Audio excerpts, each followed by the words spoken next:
பணியாற்றும் வெளிநாடு தொழிலாளர்களின் நிர்வாக சிக்கல்களை போக்கும் நோக்கில் அவர்களின் குடியிருப்பு அனுமதி காலத்தை ஓராண்டிலிருந்து 4 ஆண்டுகளாக உயர்த்த திட்டமிடப்பட்டுள்ளது. அதற்கமைய புதிய சட்டம் மூலம் 2ஆம் தேதி அன்று தேசிய சட்டமன்றத்தில் தாக்கல் செய்யப்பட்டுள்ளது. பசுமை கட்சி எம்பி இந்த சட்டமூலத்தை முன்வைத்துள்ளார்.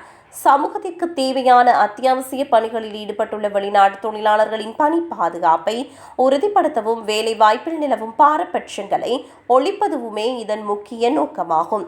தற்போதுள்ள ஓராண்டு கால குடியிருப்பு அனுமதி முறை தொழிலாளர்களுக்கு நிச்சயமற்ற சூழலை உருவாக்குகிறது. ஒவ்வொரு ஆண்டும் அனுமதி சீட்டை புதுப்பிக்க மாவட்ட நிர்வாக அலுவலகங்களில் நீண்ட நேரம் காத்திருக்க வேண்டியிருப்பதும் ஆவணங்கள் இல்லாமல் போகும் என்ற அச்சமும் அவர்களின் வாழ்வாதாரத்தை பாதிக்கிறது. துப்புரவு பணி, பாதுகாப்பு கட்டுமானம் மற்றும் வீட்டு பராமரிப்பு போன்ற கடினமான பணிகளில் வெளிநாட்டு தொழிலாளர்கள் பெருமளவில் ஈடுபட்டுள்ளனர். இவர்களின் நிர்வாக பலவீனத்தை பயன்படுத்தி சில முதலாளிகள் குறைந்த ஊதியம் மற்றும் சட்டவிரோதமான வேலை சூழலை திணிப்பதாக கூறப்படுகிறது.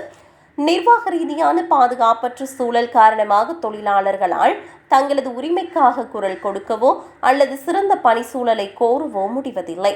இந்த சட்டம் மூலம் நடைமுறைக்கு வந்தால் அவர்கள் நீண்ட காலத்திற்கு நிலையான மற்றும் பாதுகாப்பான பணி சூழலை பெற முடியும் என்று நம்பப்படுகிறது. இந்த சட்டம் மூலம் தொழிலாளர் சட்டத்தை மீறும் முதலாளிகளிடமிருந்து தொழிலாளர்களை பாதுகாப்பதோடு அவர்களின் வாழ்க்கை தரத்தை மேம்படுத்தவும் உதவும் என எதிர்பார்க்கப்படுகிறது.